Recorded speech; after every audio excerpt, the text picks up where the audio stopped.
አድማጮች ቀደም ሲል እንዳስተዋወቅ ነው በዜና መጽሔት ትንታኔያችን 6 ዘገባዎችን ነው የምናቀርብላችሁ። ወደ ቀዳሚው ተሻግረናል። ኢትዮጵያና ኤርትራ ከ25 ዓመታት በፊት ለተፈራረሙት የአልጀርስ ስምምነት ቁርጠኛ እንዲሆኑ የተባበሩት መንግስታት ዋና ጸሐፊ አንቶኒዮ ጉተሬዝ ዛሬ አርብ ጥሪ አቅርቧል። ጉተሬዝ የስምምነቱን 25ኛ ዓመት በማስመልከት ባወጡት መግለጫ በሁለቱ አገራት መካከል አዲስ ውጥረት እንደነገሰም ገልጿል። እሸቴ በቀለ ተጨማሪ ዘገባ አለው። ኢትዮጵያና ኤርትራ ለዘላቂ ሰላምና አንዳቸው የሌላውን ሉዓላዊነትና የግዛት አንድነት ለማክበር ለተፈራረሙት የአልጀርስ ስምምነት እንደገና ቁርጠኝነታቸውን እንዲያረጋግጡ የተባበሩት መንግስታት ዋና ጸሐፊ አንቶኒዮ ጉተሬዝ ጥሪ አቅርበዋል። በሁለቱ ሀገራት መካከል አዲስ ውጥረት በነገሰበት በዚህ ወቅት ጉተሬዝ መልካም ጉርብትና ለመገንባት የሚደረገውን ጥረት ማጠናከር እንደሚያስፈልግ አሳስበዋል። ስምምነቱ በአልጄሪያ ዋና ከተማ የተፈረመበትን 25ኛ ዓመት በማስመልከት በቃል አቀባያቸው ስቴፈን ዱጃሪች በኩል ባወጡት መግለጫ ኢትዮጵያና ኤርትራ ለሁሉም የሚጠቅም የልማት ትብብርን ለማጠናከር ከቀጠናዊና ዓለም አቀፍ አጋሮች ጋር መስራታቸውን እንዲቀጥሉ አንቶኒዮ ጉተሬዝ ዛሬ አርብ ጥሪ አቅርበዋል። የዋና ጸሐፊው ጥሪ በኢትዮጵያና በኤርትራ መካከል ለበረታው ውጥረት ለመጀመሪያ ጊዜ እውቅና የሰጠ በመሆኑ ከፍ ያለ ትርጉም እንደሚኖረው የአፍሪካ ቀንድ ጉዳዮች ተንታኝ የሆኑት አብዱረህማን ሰኢድ ያምናሉ። ኤርትራ ታሰጋናለች ወይም ኤርትራ በውስጣዊ ጉዳያችን ላይ ጣልቃ እየገባች ናት የሚል ክሶች የሚያሰሙ ደብዳቤዎች ተጽፈው ግን ምንም አይነት መልስ ሳይሰጡ ነበር የቆዩት እስካሁን ማለት ነው። በዚህ በኩል ሲታይ የመጀመሪያው ነው ማለት ይቻላል። አንደኛው ውጥረቱን እውቅና መስጠት፣ ሁለተኛው ደግሞ በሰላም በአልጀርስ ስምምነት መሰረት ጉዳዩን እንዲፈቱት። ለ2 ዓመታት ገደማ በኢትዮጵያና በኤርትራ መካከል የተካሄደውን ጦርነት ያቆመው ስምምነት ዋና ይዘት በድንበር አካባቢ የሚገኙ ግዛቶች ላይ የነበረውን የይገባኛል ውዝግቦች መፍታት ነው። የቀድሞው የኢትዮጵያ ጠቅላይ ሚኒስትር መለስ ዜናዊና የኤርትራ ፕሬዝደንት ኢሳያስ አፈወርቂ ስምምነቱን የተፈራረሙት ታህሳስ 3 ቀን 1993 ነበር። የሰላም ስምምነቱ በቅኝ ግዛት ስምምነቶችና ዓለም አቀፍ ሕግ ላይ በመመስረት ድንበር የመወሰንና የማካለል ስልጣን የተሰጠው 5 አባላት ያሉት ገለልተኛ ኮሚሽን አቋቁሞ ነበር። ለጦርነቱ መነሻ የሆነው ባድመና የኢሮብ አካባቢ በኮሚሽኑ ለኤርትራ መወሰኑን የኢትዮጵያ መንግስት ሳይቀበል በመቅረቱ የድንበር ማካለል ስራው ተግባራዊ አልሆነም። ስምምነቱ ከተፈረመበት ጊዜ ጀምሮ ለ17 ገደማ ዓመታት የኢትዮጵያና የኤርትራ ግንኙነት ሰላምም ሆነ ጦርነት የሌለበት ሆኖ ቆይቷል። የኢትዮጵያ መንግስትና የቀድሞው የኢህአዴግ ስራ አስፈጻሚ ኮሚቴ ስምምነቱንና የድንበር ማካለል ውሳኔውን ሙሉ በሙሉ መቀበላቸው ይፋ የተደረገው በግንቦት 2010 ነበር። ጠቅላይ ሚኒስትር አብይ አህመድና ፕሬዝደንት ኢሳያስ አፈወርቂ ሐምሌ 2 ቀን 2010 የአስመራ መግለጫን ሲፈራረሙ በሁለቱ ሀገራት መካከል ከ15 ዓመታት በላይ የዘለቀው ፍጥጫ አብቅቶ አዲስ የሰላምና የወዳጅነት ዘመን መከፈቱን አወጁ። በትግራይ ጦርነት የኤርትራ ሰራዊት ከኢትዮጵያ መከላከያ ሰራዊት ጎን ተሰልፎ ቢዋጋም ፌዴራል መንግስትና ህወሓት ግጭት የማቆም ስምምነት ሲፈራረሙ ወዳጅነታቸው ተፋረሰ። ከጦርነቱ በኋላ የተቀየረው የኃይል አሰላለፍ በኢሳያስና አብይ መንግስታት መካከል የተፈጠረውን መቃቃር አክርሮታል። ውጭ ጉዳይ ሚኒስትር ጌዲዮን ጢሞቴዎስ ባለፈው ጥቅምት ለተባበሩት መንግስታት ድርጅት ዋና ጸሐፊ አንቶኒዮ ጉተሬዝ በጻፉት ደብዳቤ ህወሓትና የኤርትራ መንግስት በኢትዮጵያ ላይ ጦርነት ለማወጅ እየተዘጋጁ ነው ሲሉ ከሰው ነበር። ኢትዮጵያ በቀይ ባህር በኩል ወደብ ማግኘት አለባት የሚል አቋም የሚያራምደው የጠቅላይ ሚኒስትር አብይ አህመድ መንግስት አሰብ ላይ የሚያነሳው የባለቤትነት ጥያቄ ውጥረቱን አባብሶታል። ለኢትዮጵያ ባህር በር የህልውና ጉዳይ ነው የሚል አቋም ያላቸው ጠቅላይ ሚኒስትር አብይ ዩናይትድ ስቴትስና ቻይናን ጨምሮ መፍትሄ ለማፈላለግ ሸምግሉን የሚል ጥያቄ ለበርካታ ሀገራት እንዳቀረቡ ከዚህ ቀደም በህዝብ ተወካዮች ምክር ቤት ተናግረዋል። የኢትዮጵያ መከላከያ ሰራዊት ጠቅላይ ኤታማዦር ሹም ፊልድ ማርሻል ብርሃኑ ጁላ ሀገሪቱ የባህር በር ማግኘቷ እንደማይቀር ባለፈው ወር ሲናገሩ ተደምጧል። 30 ዓመት ተኝተናል፣ አሁን ነቅተናል፣ ጥያቄያችን እንቀጥላለን፣ ሰላምም ልማትም ባህር በርም እናሳካለን። የኤርትራ ውጭ ጉዳይ ሚኒስትር የማነ ገብረ መስቀል በኤክስ በኩል በሚያስተላልፏቸው መልእክቶች ኢትዮጵያ የምታራምደው አቋም አደገኛ እንደሆነ በተደጋጋሚ አስጠንቅቀዋል። ጉዳዩን የኢትዮጵያ የግዛት ማስፋፋት ፍላጎት አድርጎ የተቸው የኤርትራ ማስታወቂያ ሚኒስቴር ለሀገሪቱ ሉዓላዊነት ስጋት እንደሆነ ገልጾ ነበር። አቶ አብዱረህማን ግን ከኢትዮጵያ በኩል የሚነሳውን የይገባኛል ጥያቄ የአልጀርስ ስምምነት ፈቶታል የሚል አቋም አላቸው። የአልጀርስ ስምምነት ፋይናል ኤንድ ባይንዲንግ በሁለቱ መንግስታት የተስማሙበት ስለሆነ በጣም ሬሌቫንት ነው ለአሁን ላለው በተለይ በኢትዮጵያ በኩል የሚነሳ ያለው ይገባኛል ጥያቄዎች ይመልሰዋል የአልጀርስ ስምምነት። መቀመጫውን በብሪታንያ ያደረገው ቻታም ሃውስ 2 ባልደረቦች በጋራ በጻፉት ሀተታ በኢትዮጵያና በኤርትራ መካከል ሊቀሰቀስ የሚችልን ጦርነት ማቆም አስቸኳይ ትኩረት እንደሚሻ ጽፈዋል። ውጥረቶችን ለማርገብና ሰላማዊ መፍትሄ ለማፈላለግ የሚያስችል ዲፕሎማሲያዊ ጥረት እንደሚያስፈልግ የገለጹት ዶክተር አቤል አባተና አህመድ ሱሌይማን ሳውዲ አረቢያ ኢትዮጵያና ኤርትራን ለማሸማገል ጥያቄ እንዳቀረበች ምንጮች እንደገለጹ አትተዋል። የቀጠናው ውጥረት በአዲሱ የዩናይትድ ስቴትስ የብሔራዊ ደህንነት ፖሊሲ ጭምር ትኩረት ያገኘ ነው። ባለፈው ሳምንት ይፋ የሆነው የፕሬዝደንት ዶናልድ ትራምፕ አስተዳደር የብሔራዊ ጸጥታ ስትራቴጂ አሜሪካ በኢትዮጵያ በኤርትራና በሶማሊያ መካከል አዳዲስ ግጭቶች እንዳይቀሰቀሱ ማድረግ ላይ እንደምታተኩር ያሳያል። እሸቴ በቀለም የትራምፕ አስተዳደር በዩናይትድ ስቴትስ ለሚኖሩ ኢትዮጵያውያን ዜጎች ሕጋዊ መኖሪያ ፍቃድን በጊዜያዊነት ማገዱን አሳወቀ። ሁኔታዎችን ከገመገሙ በኋላና አግባብነት ካላቸው የአሜሪካ መንግስት ተቋሞች ምክክር ካደረጉ በኋላ የደህንነት ዘርፍ ቢሮ ኢትዮጵያ ከዚህ በኋላ ለጊዜያዊ ጥበቃ ሁኔታ ስያሜ ቅድመ ሁኔታዎችን ማሟላት እንደማትቀጥል ገልጿል። ታምራት ዲንሳ የአትላንታው ዘጋቢያችን ታሪኩ ኃይሉን በስልክ አነጋግሮታል። አብረን እንከታተል። ታሪኩ ኃይሉ ከአትላንታ ጆርጂያ፣ እንደምን አለ? እግዚአብሔር ይመስገን ታሜ፣ ሰላም ነህ ወይ? ሁሉ መልካም ነው።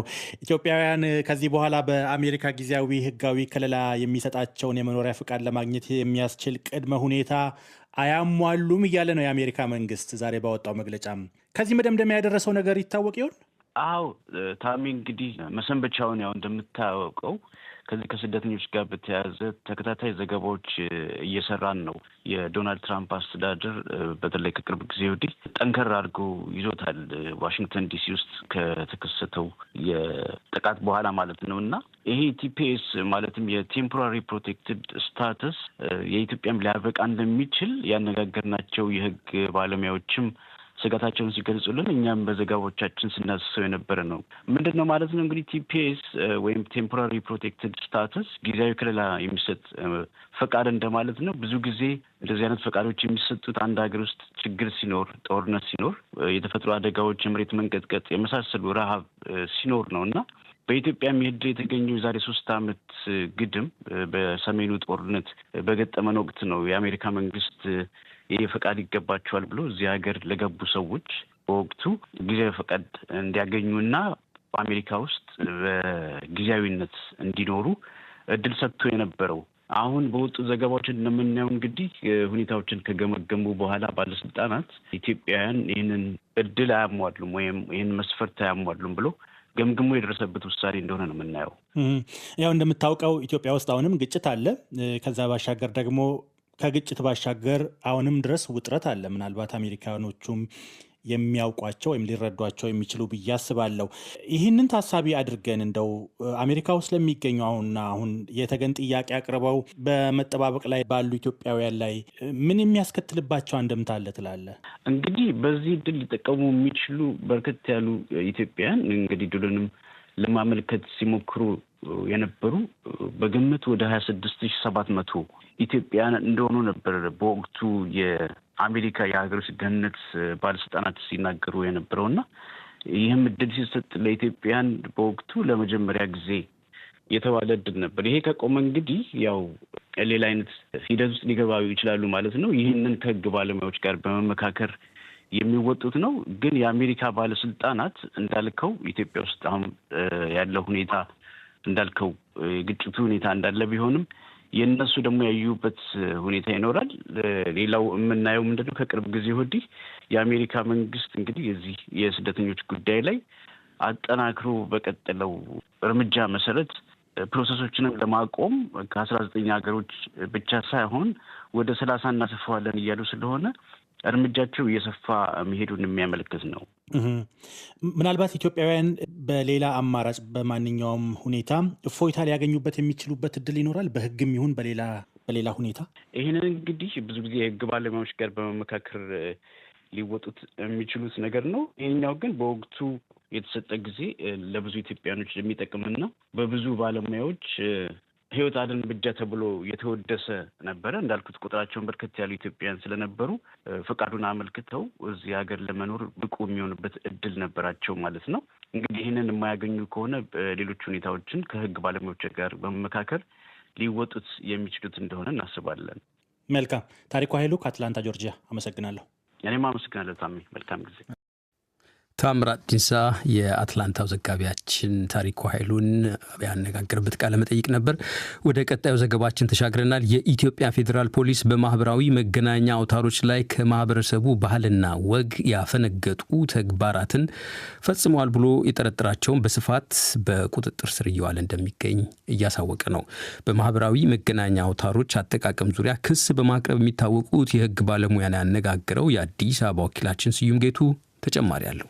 የማህበራዊ ሚዲያ አውታሮችን ትውልድን ለመቅረጽ ከመጠቀም ይልቅ ከሀገሪቱ ባህል ወግና ስነ ምግባር የወጡ አላስፈላጊ ድርጊቶችን በሚፈጽሙ አካላት ላይ የሚወሰደው ህጋዊ እርምጃ ተጠናክሮ እንደሚቀጥል ፍንጭ የሰጠው ሰሞነኛው የፌዴራል ፖሊስ መግለጫ መሰል ድርጊቶችን በመፈጸም የጠረጠራቸውን በርካታ ሰዎች በቁጥጥር ስር እያዋላቸው እንደሚገኝ አስታውቋል።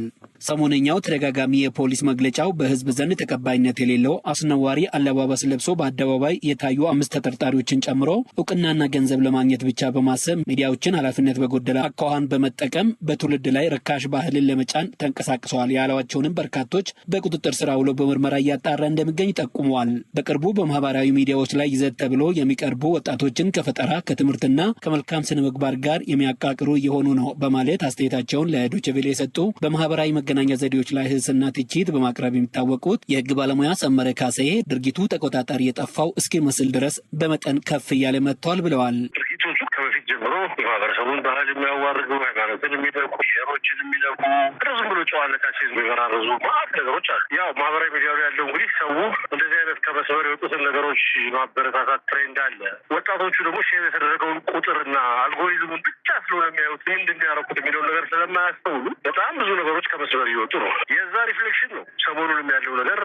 ወጣቶቹን ከማረም አልፎ ጭራሽ የመሸለም ጀስት የማህበራዊ ሚዲያውን አልጎሪዝም ቁጥሩን ተከትሎ ሽልማት የመስጠት እንደ በፊቱ ምን ሰርቶ ነው የሚሸለመው ነጥቡ መገብገቢያው በዘኛዎች አንጻር እንደበቅ ሳይሆን ሰዎች ቦታ አረጉ ብለህ በቲክቶክ አልጎሪዝም ወይ በሌላ ሶሻል ሚዲያ አልጎሪዝም መሰረት የተገኘ ፊገር ቁጥር መሰረት አድርገህ ለሰዎች ይዘታቸውን ሳታይ ማበረታታትና መሸለም ሌሎቹን አዳዲሶቹንም ማፍራት ይሆናል። እንደዛ ነው እየሆነ ያለው አሁን እና የሰሞኑን እብደት ነው የምለው እብደቱ እንደዛ ነው እየሄደ ያለው። ከቆጭ የጠፋበት ይሄ ነገር ልክ አይደለም የጠፋበት ነገሮች ናቸው። ተሰብሯል ለተባለው የማህበራዊ እሴት የህግ ክፍተት ወይስ የማህበራዊ ኃላፊነት መላላት የታየበት ይሆን በሚል የተጠየቁት የህግ ባለሙያው ሌጋል ሴክተር ፕሪቬንቲቭ አይደል፣ ማስተማሪያ ነው፣ ሪሃቢሊቴቲቭ ነው፣ ከመስመር ያለፉ ነገሮችን ፑኒቲቭ ነው፣ የሚቀጣ ነው፣ የሚመልስ።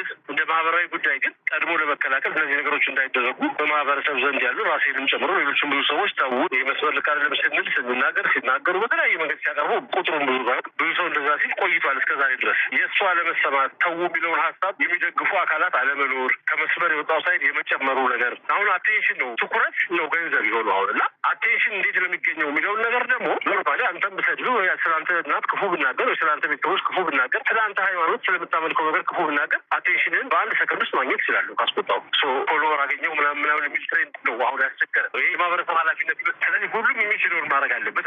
የኢትዮጵያ ህግ መሰል ተግባራትን የሚቀጣበት ግልጽ ድንጋጌዎች ያለው መሆኑንም አክለው የጠቆሙት ባለሙያው አሁን እየተወሰደ ነው ያሉት የፖሊስ እርምጃዎች ከሰዎች ነጻነት ጋር መጋጨት እንደሌለበትም በአስተያየታቸው አብራርተዋል።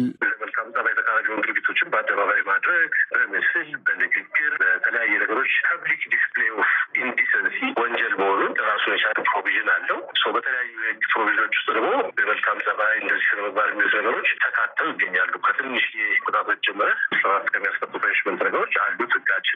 አሁን የእነዚህ ልጆች ጉዳይ በምን ደረጃ የሚወድቅ ነው፣ በምን ደረጃ የሚታለፍ ነው የሚባለው የህግ አካላት ውሳኔና አሰራር ይመስለኛል። ሰማው ግን በአደባባይ ሆነ ከሞራል ተቃራኒ የሆነ ድርጊት ማሳየት የሚያስጠይቅ ህግ አለ። አንዳንድ መብት ነው፣ ፋሽን ነው፣ እንደዚህ ነው ምናምን የሆነ መስመር አለ። ለዶይቼ ቬለ ዘገባ ስዩም ጌቱ ነኝ ከአዲስ አበባ። አሁንም ዘገባችን እዛው አዲስ አበባ ነው የሚያቆየን። ጀርመን ጦርነት ጉዳት ባደረሰባቸው የሰሜን ኢትዮጵያ ክልሎች ለሰላም ግንባታ ለማረጋጋትና ለግጭት መከላከል ጥረቶች የሚውል ተጨማሪ የ5 ሚሊዮን ዩሮ ድጋፍ አደረገች። ይህ ድጋፍ ጀርመን በሰሜን ኢትዮጵያ ሰላም እንዲጸና የተባበሩት መንግስታት የልማት መርሃ ግብር ለሚያከናውነው ስራ የለገሰችውን የገንዘብ መጠን ከ22 ሚሊዮን ዩሮ ከፍ ያደረገ ነው።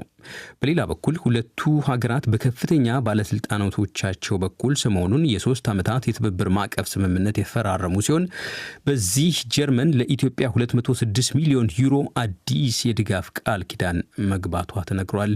ሰለሞን ሙጬ ተጨማሪ አለው። ጀርመን የተባበሩት መንግስታት የልማት መርሃ ግብር ዩኤንዲፒ የሰሜን የሚባለውና በአፋር በአማራና በትግራይ ክልሎች ብርቱ ውድመት ላደረሰው ጦርነት የሰላም መልሶ ግንባታ ስራ ለሚያከናውነው ዘርፈ ብዙ የሰላም ድጋፍ ተቋም ትናንት ተጨማሪ የ5 ሚሊዮን ዩሮ ድጋፍ አድርጓል።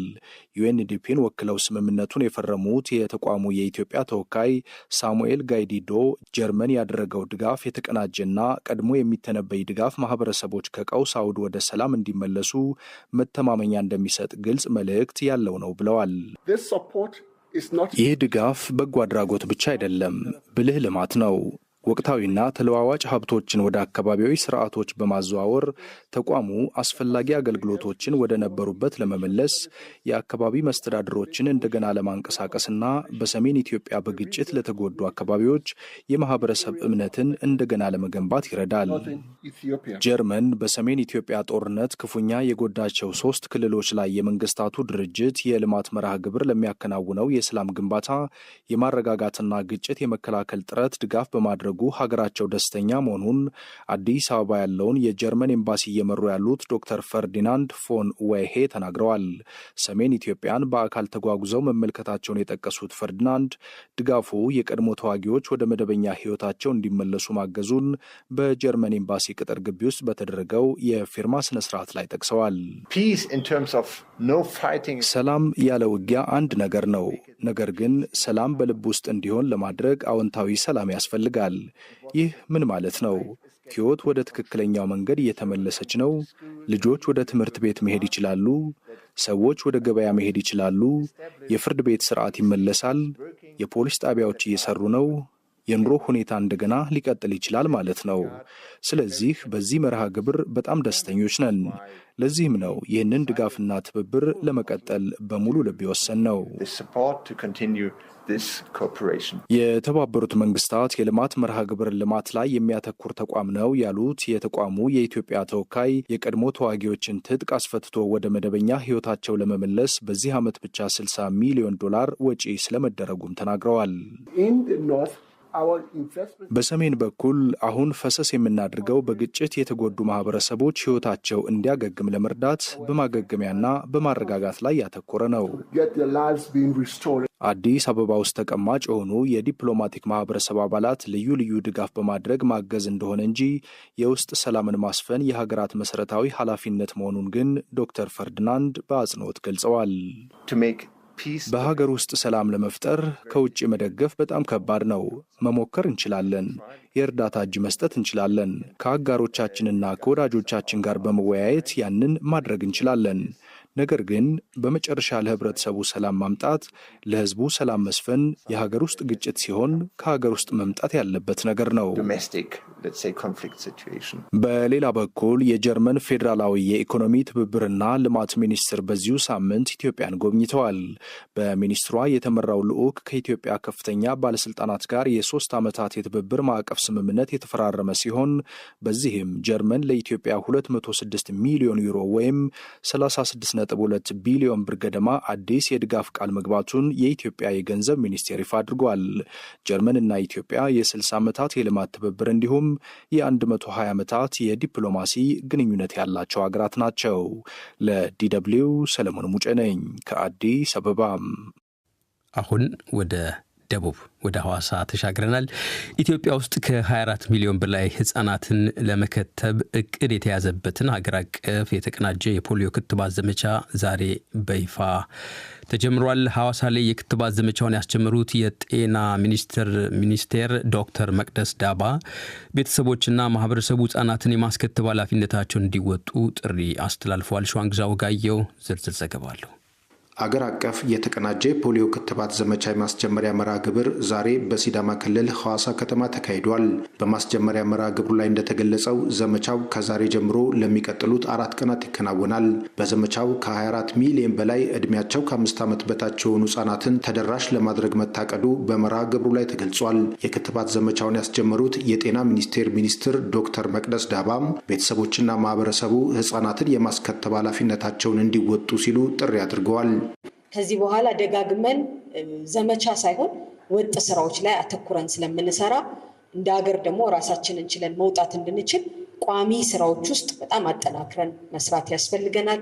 በተለያዩ ቦታዎች ህፃናት ያላችሁ ባለሙያዎቻችን በሚመጡበት ጊዜ ይህንን አገልግሎት እንዲያገኙ ቤተሰቦች በሙሉ ሁል ጊዜ የተለመደ ትብብራችሁን በማድረግ አገራችንን፣ ህፃናቶቻችንን፣ ልጆቻችንን ሁሉ ከዚህ በሽታ መከላከል እንድንችል የተለመደ ትብብራችሁን እንድታደርጉ ጥሬን ማስተላለፍ ፈልጋለሁ። ኢትዮጵያ እንደ አውሮፓውያን አቆጣጠር በ2009 ዓመተ ምህረት ከዋይልድ ፖሊዮ ነፃ መሆኗ ይታወቃል። ይሁን እንጂ ሌላኛው የፖሊዮ አይነት መነሻውን ከድንበር አካባቢ በማድረግ መታየቱን የኢትዮጵያ ሕብረተሰብ ጤና ኢንስቲትዩት ዋና ዳይሬክተር ዶክተር መሳይ ኃይሉ ጠቅሰዋል። ዋና ዳይሬክተሩ ተቋሙ በሽታውን ለመከላከል እየሰራ ይገኛል ያሏቸውን ተግባራትም ተናግረዋል። በክትባት እጥረት የሚከሰት የፖሊዮ አይነት መነሻውን ከድንበር አካባቢ በማድረግ በተለያዩ ሀገራችን ክፍሎች ተከስቶ መጠነ ሰፊ የመከላከልና ቁጥጥር ስራዎችን በሁሉም የሀገራችን አካባቢዎች እየተገበረ ይገኛል። የቅኝት መረጃዎች እንደሚያሳዩት እንደ አውሮፓውያን አቆጣጠር በ2025 ብቻ ወደ 42 የሚሆኑ የበሽታው ህሙማን የተመዘገቡ ሲሆን በቀጣይም የፖሊዮ በሽታን ጨምሮ ሌሎች የህብረተሰብ ጤና አደጋዎች የሚያስከትሉትን ኢኮኖሚያዊና ማህበራዊ ተጽዕኖ ግምት ውስጥ በማስገባት የተቀናጀ የአደጋ ስጋት ተግባቦት ተግባራት ከተለያዩ ባለድርሻ አካላት ጋር በቅንጅት እየሰራን እንገኛለን። ዛሬ ጠዋት ይፋ የተደረገው የተቀናጀ ፖሊዮ ክትባት ዘመቻን ተከትሎም ትምህርት ቤቶችን ጨምሮ የተለያዩ የማህበረሰብ ክፍሎች በሚገኙባቸው አካባቢዎች የክትባት ስራዎች እየተከናወኑ ይገኛሉ። ዶቼ ቬሌ አስተያየታቸውን እየጠየቃቸው በሐዋሳ ከተማ ሚሊኒየም ጤና ጣቢያ ልጆቻቸውን ለማስከተብ የተገኙ ወላጆች ተከታዩም ብለዋል። ስሜን የነሻ ሰፋ ይባላል። የሐዋሳ ከተማ የቴሶ ቀበሌ ነዋሪ ነኝ። መረጃው ሁሌም የጤና ባለሙያዎች እየዞሩ ቅስቀሳ ያደርጋሉ። ፖሊዮ ክትባት ከመጀመሩ በፊት ቅስቀሳ ይደረግልናል። የፖሊዮ ክትባት ጠቀሜታውን መጠቀም እንዳለባቸው፣ ህጻናት በአግባቡ ክትባቱን መውሰድ እንዳለባቸው የጤና ባለሙያዎች እየዞሩ ቅስቀሳ ያደርጉልናል ማለት ነው። ዛሬ አጋጣሚ ሆኖ በዚህ መድረክ ተገናኘን እንጂ ቤት ለቤትም ጭምር ነው እየዞሩ ክትባቱን የሚሰጡን ማለት ነው። ስሜ ዘነበች ይባላል። የፖሊዮ ክትባት ጤና መድኖች ሲያወሩ ሰምቼ ነው የመጣሁት። የ4 ዓመት ልጄ ለማስከተብ ነው የመጣሁት። ለዶቼ ቬለ ሸዋንግዛ ወጋየው ከሐዋሳ። የዩናይትድ ስቴትስ ፕሬዝዳንት ዶናልድ ትራምፕ $1 ሚሊዮን የሚከፈልበት ጎልደን ካርድ የተሰኘ የጉዞ ማለፊያ ፈቃድ ቪዛ ይፋ አደረጉም። በሌላ በኩል የበርካታ አውሮፓ ሀገራት ጎብኚዎች ወደ አሜሪካ ለመግባት የ5 ዓመታት የማህበራዊ መገናኛ አውታሮች አጠቃቀም ታሪካቸው እንዲያቀርቡ የሚጠየቁበት የፖሊሲ ሀሳብም ቀርቧል። የአትላንታው ዘጋቢያችን ታሪኩ ኃይሉ ዝርዝሩን አድርሶናል። ፕሬዚደንት ዶናልድ ትራምፕ ያስተዋወቁት ጎልደን ካርድ ቪዛ ወደ አሜሪካ ለመምጣት ቢያንስ $1 ሚሊዮን መክፈል ለሚችሉ የውጭ ሀገር ዜጎች የሚሰጥ ነው። የዚህ ቪዛ አመልካቾች ማመልከቻቸው ከመታየቱ በፊት ሂደቱን ለማስጀመር የሚያስችል $15,000 መክፈል የሚጠበቅባቸዋል።